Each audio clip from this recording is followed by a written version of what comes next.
इसी तरह जी हम आगे बढ़ते हुए यहाँ से बांध करते हैं।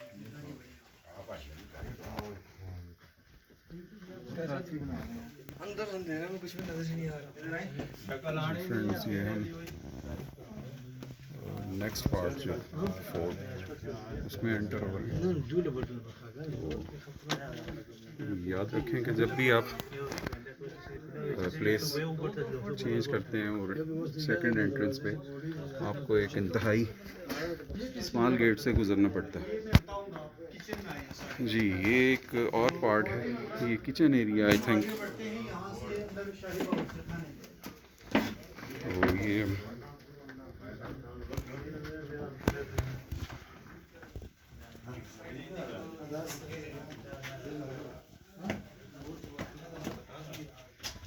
फ्रेंड्स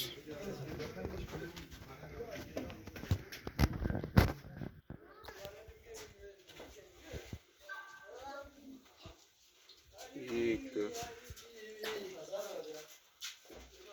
वो ऑफ प्रिंस गरी खान, ये इंतहाई एंशिएंट है। ये उन लोगों के वेपन्स जो उस दौर में वो इस्तेमाल करते रहे, ये उनके ये कुछ अवार्ड्स हैं जो इस किले को मुख्तलिफ इदारों की जानिब से इसकी मैनेजमेंट को दिए गए।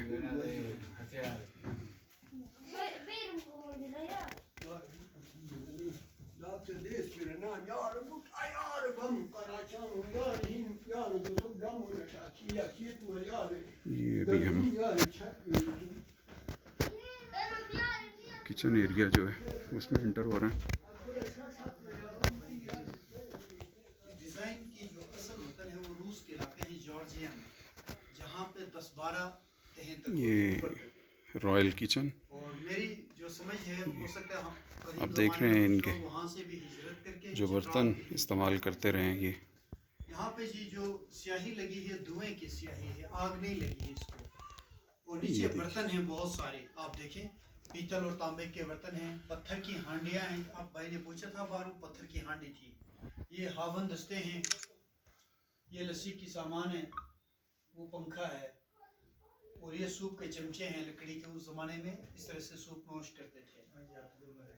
आपके सामने दीवार पे जी बकरे की खाल का बना हुआ फूंकनी है।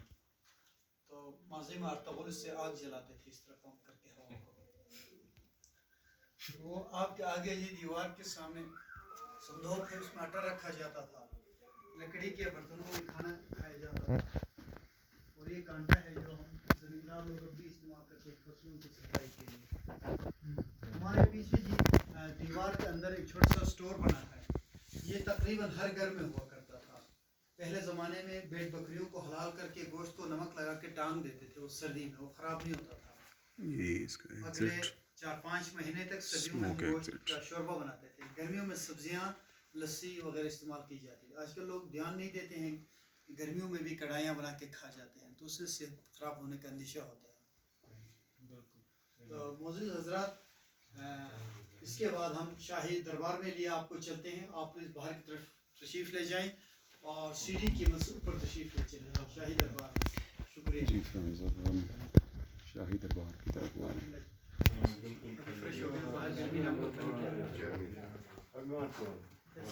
गर्मी आप भूल जाए अभी।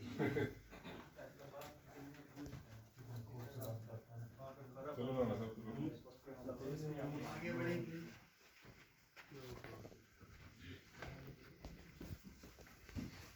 फ्रेंड्स ये अभी हम इसके ऊपरी हिस्से में फोर्ट के, ये बड़े खूबसूरत व्यूज़ हैं। ये टॉप फ्लोर है, रूफ टॉप, ये आप देख सकते हैं।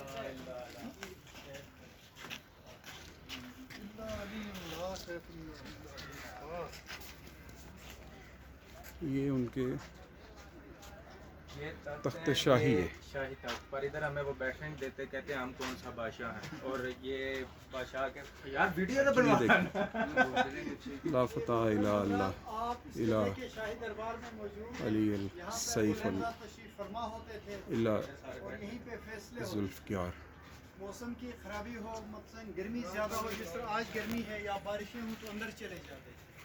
इस वादी में जितने भी दरख्त हैं ये हाथों के लगाए कलमे हैं, कुदरती जंगलात नहीं हैं स्वात और मरी की तरह। तो इस वैली में रहने के लिए हमें काफ़ी मेहनत करनी पड़ती है और पहाड़ों से छोटी छोटी नदियाँ आती हैं, उनसे चैनल्स बनाए गए जिनके ज़रिए इस इलाके को सैराब किया जाता है। और दरिया के पार वो सफ़ेद पहाड़ राका पोशी कहते हैं इसको, आपको शायद किसी ने बता दिया होगा। ये राका पोशी उसकी हाइट, इसकी बुलंदी 7,788 मीटर है सतह समंदर से, मतलब 25,575 फीट। और ये दीरान पीक जी, इस वैली में दीरान पीक। भाई आप जाने वाले ना उधर चढ़ने के लिए अगर आप साथ दे दो। मैं चलूँगा आपके साथ। वो पीछे दीरान जी- पीक पे बारे में बताइए। हाँ वो बता दिया मैंने। वो देखें जी गोल्डन पीक, पीछे गोल्डन द पीक, गोल्डन ठीक पीक है, वो भी 7,000 मीटर से ऊपर ऊंची है। मोर देन जी 7,000 जी जी। मीटर्स। तो मोहतरम हज़रात, यहाँ शुमाल में आगे जो सफ़ेद पहाड़ जिन पे बर्फ़ पड़ी है अभी, इसको उल्टर माउंटेन कहते हैं। दिस इज उल्टर माउंटेन।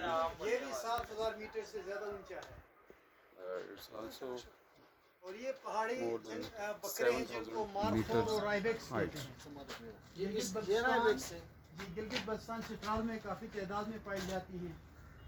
is a mark इसके for अलावा the रूस में symbol भी of होती हैं। सुना है our कि intelligence पाकिस्तान में agency भी ये ISI. मार्कोर पाए जाते हैं। जी ये ओरिजिनल है खोपड़ी। जी सर, प्लास्टिक के लिए ओरिजिनल है। ये दो मार्कोर है ये।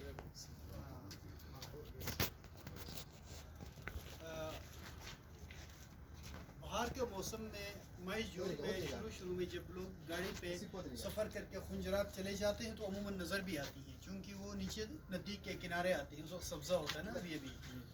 तो अभी गर्मी है इसलिए ये जाके पहाड़ के आउट में जहाँ पे साया वहाँ पे छुप जाती है और इंसानों से दूर रहने की कोशिश करती है। इंसानों के लिए खतरनाक है, इंसान इनके लिए। इसकी सबसे बड़ी खूबी क्या है? यही जो छुप जाते हैं। जी जी कसम से नहीं छुपना है तन्हाई इसका। तन्हाई पसंद है। जी जी जी। इश्क की तो आपके पीछे जी ये पोलो के स्टिक्स हैं, ये बड़ा खूबसूरत है। इसकी सबसे बड़ी खूबी है कि इतने बड़े पहाड़ों पे Is polo sticks. आम बकरी और जो ईरान से इस खेल का आगाज आज से 3-4 साल पहले हुआ। पोलो अभी भी ईरान का कौमी खेल है, जिस तरह पाकिस्तान में हॉकी रखा गया है। वहीं से ये समरकंद बुखारा, उधर से मुगलों के साथ तुर्कों के साथ इंडिया, फिर वहाँ से यूरोपियंस के साथ यूरोप तक गया। अगर आप कोई तस्वीरें बनाना चाहें तो 2-3 मिनट आप तस्वीरें बना लें, इसके बाद हम अंदर